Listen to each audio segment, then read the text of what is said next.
அனைவருக்கும் வணக்கம். இன்று நாம் பார்க்கக்கூடிய ஒரு முக்கியமான பெயர்ச்சி அப்படின்னு பார்த்தோம் அப்படின்னா ராகு கேது பெயர்ச்சி. இந்த ராகு கேது பெயர்ச்சி யாருக்கு யோகத்தை கொடுக்கும், யார் கவனமாக இருக்கணும் அப்படிங்கிறத பற்றி தான் நாம் இன்றைக்கி பார்க்க போகிறோம். அதை பார்க்குறதுக்கு முன்னாடி இந்த ராகு கேதுன்னா யார், அவர்கள் எப்படிப்பட்ட பலன்களை நமக்கு கொடுப்பாங்க அப்படிங்கிறத பற்றி நம்ம தெரிஞ்சுக்கலாம். இந்த ராகு கேது அப்படின்னு பார்த்தோன்னா இரண்டும் வெவ்வேறு நிழல் கிரகங்களாக இருந்தாலும் உயிர் ஒன்று தான்.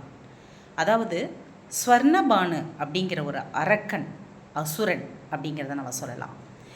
இந்த அசுரர்களுக்கும் தேவர்களுக்கும் அடிக்கடி போர் நடந்துக்கிட்டே இருக்கும். அதில் நிறையா பேர் தேவர்கள் இறந்துக்கிட்டே இருந்தாங்க. அப்போ தேவர்கள் என்ன பண்ணாங்க அப்படின்னா சிவபெருமான்கிட்ட போயிட்டு இது மாதிரி நம்மளுடைய தேவர்கள் எல்லாமே அசுரர்கள் அழிச்சிக்கிட்டே இருக்கிறாங்க, அதனால் ஏதாவது ஒரு வழி கண்டுபிடிச்சி நம்ம மீண்டும் அவர்களை உயிர்ப்பிக்கணும், அதுக்கு என்ன வழி அப்படின்னு சொல்லி கேட்டாங்க. கேட்கும்போது உடனே பிரம்மா விஷ்ணு எல்லாருமே கலந்து ஆலோசித்து என்ன பண்ணுறாங்க அப்படின்னா பார்க்கடலை கடைஞ்சி அதன் மூலிமா அமுதத்தை எடுத்து அதை பருகும்போது அவர்கள் நீண்ட ஆயுளோட தீர்க்காயுளோட இருக்க முடியும், அவர்களுக்கு இறப்பு அப்படிங்கிறதே இல்லை அப்படிங்கிறத ஒரு இது கண்டுபிடிச்சாங்க. சரி ஓகே அப்படின்னு சொல்லிட்டு விஷ்ணு பகவான் வாசுகி அதாவது கூர்ம அவதாரம் எடுத்து, அது மட்டும் இல்லாமல் வாசுகி பாம்பு கயிறாகவும் இது மாதிரியானதை இது பண்ணி அந்த அமிர்தத்தை கடையிறாங்க. கடையும் போது ஃபஸ்ட்டு விஷம், ஆழகால விஷம் ஃபஸ்ட் எடுத்தோடனே வெளியில் வருது. வெளியில் வரப்போ அந்த விஷத்தை என்ன பண்ணுறாரு அப்படின்னா சிவபெருமான் அதை தான் எடுத்து அதை உட்கொள்கிறாரு.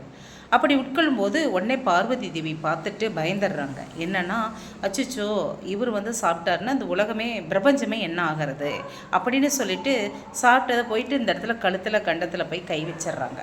சிவபெருமானை சாப்பிட்ட உடனே இந்த இடத்துல இப்படி பிடிச்சிட்றாங்க. பிடிச்ச உடனே என்ன ஆகுதுன்னா அந்த விஷம் கீழே இறங்காமல் இந்த கண்டத்திலேயே நின்றுது.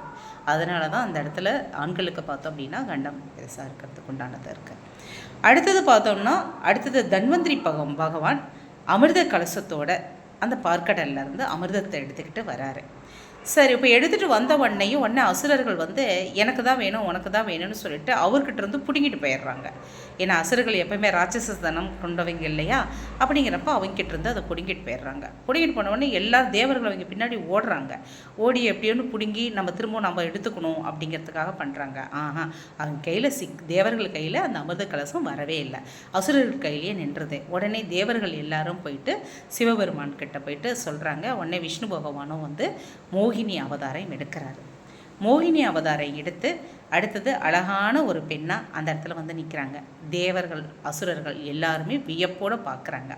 அசுரர்கள் அந்த மோகினியுடைய அழகில் மயங்கிடுறாங்க. மயங்கிட்டு உடனே மோகினி சொல்லுது, உடனே இந்த அமிர்தத்தை 2 பேரும் சேர்ந்து தானே எடுத்தீங்க, அப்படிங்கிறப்ப இருவருக்கும் தான் அது சமமாக பங்கு கொடுக்கணும், அதனால் நானே உங்களுக்கு சமமாக பிரித்து கொடுக்குறேன் அப்படின்னு சொல்கிறாங்க. உடனே ஏன்னா தேவர்கள் மேலே அவங்களுக்கு நம்பிக்கை கிடையாது, இப்போ மோகினி மேலே அவர்களுக்கு அந்த அசுரர்களுக்கு நம்பிக்கை இருக்குது. அப்படின்னு சரி ஓகே நான் அவங்ககிட்டையெல்லாம் கொடுக்க மாட்டேன், நீயே பிரித்து கொடு அப்படின்னு சொல்லிடுறாங்க. சரி அப்படின்னு சொல்லிட்டு அந்த அமிர்தத்தை மோகினி வாங்கிறது. நான் பிரித்து கொடுக்கணுன்னா நான் சொல்கிற கண்டிஷனுக்கு நீங்கள் ஒத்து வரணும், அப்படி இருந்தால் மட்டும்தான் நான் பிரித்து கொடுப்பேன் அப்படின்னு சொல்கிறாங்க. சரி என்ன கண்டிஷன்னா தேவர்கள் ஒரு பக்கமாக நிற்கணும், அடுத்தது அசுரர்கள் ஒரு பக்கமாக நிற்கணும். நான் அமிர்தத்தை கொடுக்க ஆரம்பிக்கிறப்ப யாரும் இந்த லைனில் இருந்து அந்த லைனுக்கு போகக்கூடாது, அந்த லைனில் இருக்கிறவங்க இந்த லைனுக்கு வரக்கூடாது. அப்படி வந்துச்சு அப்படின்னா எனக்கு என்ன கோபம் என்ன தண்டனை கொடுக்கணுமோ அதை நீங்கள் ஏற்றுக்கணும் அப்படின்னு சொல்லிடுறாங்க. அதுக்கு தேவர்களும் அசுரர்களும் என்ன சொல்லிடுறாங்க, சரி ஓகே இதுக்கு நான் சம்மதிக்கிறேன் அப்படின்னு சொல்கிறாங்க. சொன்ன உடனேயும் 2 பேரும் ஆளுக்கு ஒரு லைனில் நிற்கிறாங்க. ஃபஸ்ட்டு எடுத்த உடனேயும் மோகினி என்ன பண்ணுது, தேவர்களுக்கு ஃபஸ்ட்டு அமிர்தத்தை கொடுக்க ஆரம்பிச்சிடுறாங்க.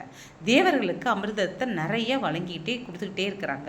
அசுரர்கள் எல்லாருமே பார்த்துக்கிட்டே இருக்கிறாங்க. அதில் ஒரு அசுரர் மட்டும் என்னடா இது சந்தேகம் வந்துடுது, எல்லா அமிர்தத்தையும் தேவர்களுக்கே கொடுத்துட்டா நமக்கு அமிர்தம் இல்லாமல் போயிடுச்சுன்னா என்ன பண்ணுறது அப்படிங்கிற ஒரு டவுட் வந்துடுது. அதுதான் யாருன்னா ஸ்வர்ணபானுங்கிற அரக்கன். அது என்ன பண்ணிடுது அப்படின்னா தன்னுடைய மாறு வேடத்தில் தேவர்கள் போல மாறு வேடத்தில் போய் சூரியனுக்கும் சந்திரனுக்கும் பக்கத்தில் போய் நடுவில் நின்றுது. நின்று அமிர்தம் கொடுத்து வரிசையாக கொடுத்துட்டே வராங்க. அதில் ஸ்வர்ணபானும் வாங்கிடுது. சூரிய பகவானும் சந்திர பகவானும் எல்லாருமே வாங்கிடுறாங்க. வாங்கின உடனே அப்புறம் பார்க்குறாரு ஸ்வர்ணபானு, இது நம்மளுடைய தேவர் இல்லையே, அசுரனாச்சே அப்படின்னு சொல்லிட்டு உடனே மோகினியுடைய காதில் போயிட்டு எங்கள் பக்கத்தில் நிற்கிறது வந்து அசுரன், இதுவரை தேவர் கிடையாது அப்படிங்கிறது சொல்லிடுறாங்க. சொன்ன உடனே மோகினிக்கு கோபம் வந்துடுது. அந்த அகப்பை வச்சுருக்குது இல்லையா, அந்த இதுலேயே போட்டு அந்த ஸ்வர்ணபானுடைய தலையை ஒரு அடி அடித்தோடனே ரெண்டாக துண்டாயிருது. உடல் தனியாக தலை தனியாக வந்துடுது. அப்போ விழுந்த வண்ணையும் அப்பையும் என்ன ஆகிருதுன்னா, அந்த அமிர்தம் குடிச்சிருச்சு இல்லைங்களா, குடித்ததுனால அதற்கு என்ன ஆகிடுது, உயிர் போகலை, ரெண்டும் வெவ்வேறையாகவே இருந்துருது. உடனே என்ன பண்ணுறாங்க, எதுவும் பண்ண முடியாது, பிரம்மனை நோக்கி தவம் இருக்கிறாங்க. அந்த ஸ்வர்ணபானு தலை வேறு முண்டம் வேறாக இருக்கக்கூடிய உடல் வேறாக இருக்குது இல்லைங்களா, அப்படி தவம் இருக்கிறாங்க. அந்த ஆழ்கடலில் தவம் இருக்கிறது அப்படின்னு சொல்லுவாங்க இல்லைங்களா, அது மாதிரியான தவம் இருக்கிறாங்க. அந்த தவத்தை மெச்சு பிரம்ம பகவான் வந்து என்ன பண்ணுறாரு, உனக்கு என்ன வர வேணும்னு கேட்டவொடனையும், நாங்கள் சாதாரணமாக இருந்து செத்து போயிருந்தா கூட நிம்மதியாக போயிருந்திருப்போம், ஆனால் எங்களால் இப்போ என்னுடைய உடல் தலையும் என்னோட சேரலை, எங்களால் வாழவும் முடியலை, இது மாதிரி இருக்குது, எங்கள் தலையை மீண்டும் எனக்கு ஒட்ட வச்சு கொடுங்க அப்படின்னு சொல்லி கேட்குறாங்க. அப்போ சொல்கிறாங்க, மோகினியோடைய இந்த இது தண்டனை வந்து திரும்பவும் உங்கள் உடலையும் தலையையும் ஒட்டு வைக்கக்கூடிய அதிகாரம் எனக்கு கிடையாது, அது பண்ண முடியாது, வேறு ஏதாவது பண்ணலாம் அப்படின்னு சொல்லிட்டு என்ன பண்ணுறாங்கன்னா, அருகில் இருக்கிற ஒரு பாம்பு புத்துலேருந்து ஒரு பாம்பை எடுத்து அதை தலையும் முண்டமும் மற்ற வாழும் தனியாக பிரித்து அதை உடலாக இருக்கக்கூடிய இடத்துல இந்த பாம்போடைய தலையையும் அடுத்தது தலை இருக்கிறதுக்கு பாம்போட உடலையும் இணைச்சிட்றாங்க. ஓகேங்களா, இணைச்ச உடனே ரெண்டுக்குமே உயிர் புதுப்பிச்சு கொடுத்துட்றாங்க. ஆனால் வேறு உடல்களாக இருந்தாலும் நீங்கள் ஒருவரே அப்படிங்கிறது அந்த இடத்துல அவங்களுக்கு வரம் கொடுத்து பொழைக்க வச்சிட்றாரு. அப்படிங்கிறப்ப அந்த தலையுள்ள பாம்பு தலை இருக்குது, மனுஷ உடல் இருக்குது, இதுதான் கேது பகவான்.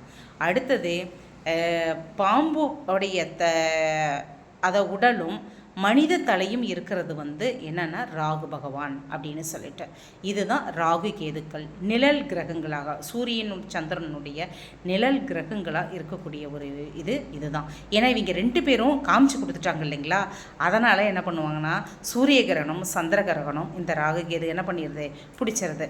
அதனால தான் வந்து இந்த சூரிய கிரகணம் சந்திர கிரகணத்தினால் வந்து நிறைய இது மாதிரியான நடக்கக்கூடிய ஒரு விஷயங்கள் அப்படிங்கிறத ஒன்று சொல்லலாம்.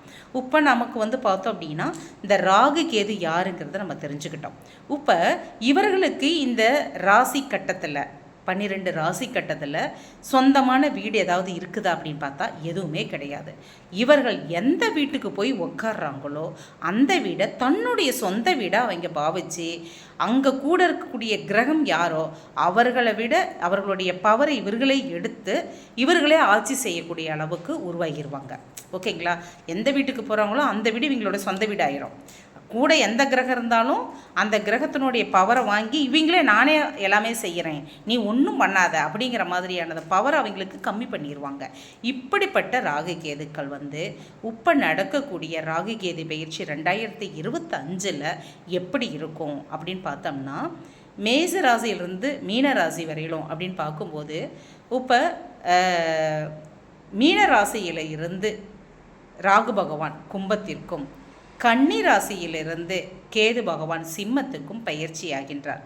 எல்லா ராசிகளும் நம்ம கடிகார சுற்றுப்படி வலதுபுறமாக இந்த இதில் சுற்றினா இவங்க மட்டும் ஆப்போசிட்டில் சுற்றுவாங்க. ஓகேங்களா, இது மாதிரி அமைப்பு இருக்கக்கூடிய இதுதான் இந்த கிரகங்கள், நிழல் கிரகங்கள். நிழல் கிரகங்கள்னு சொல்கிறோம், இவர்கள் செய்கிற வேலை தான் பெரிய வேலையாக இருக்கும்.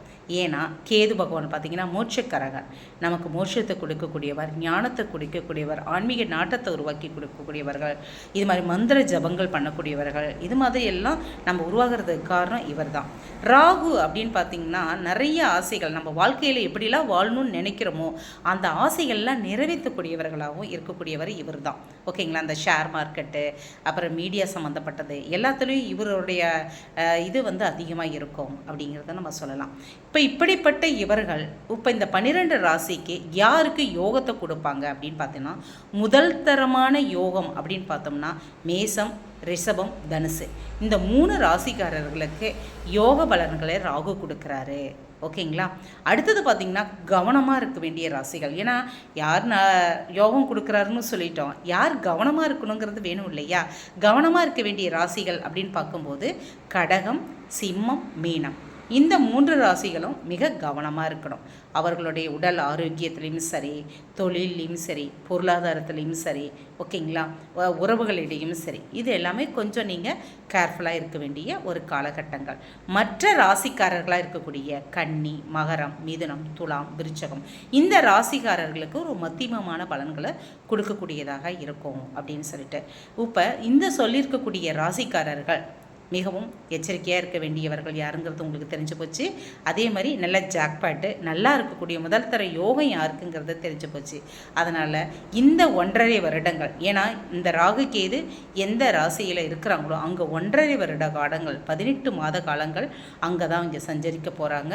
அப்படிங்கிறப்ப அவர்களுடைய பலன்களை முழுமையாக வாரி வழங்க போகிறாங்க.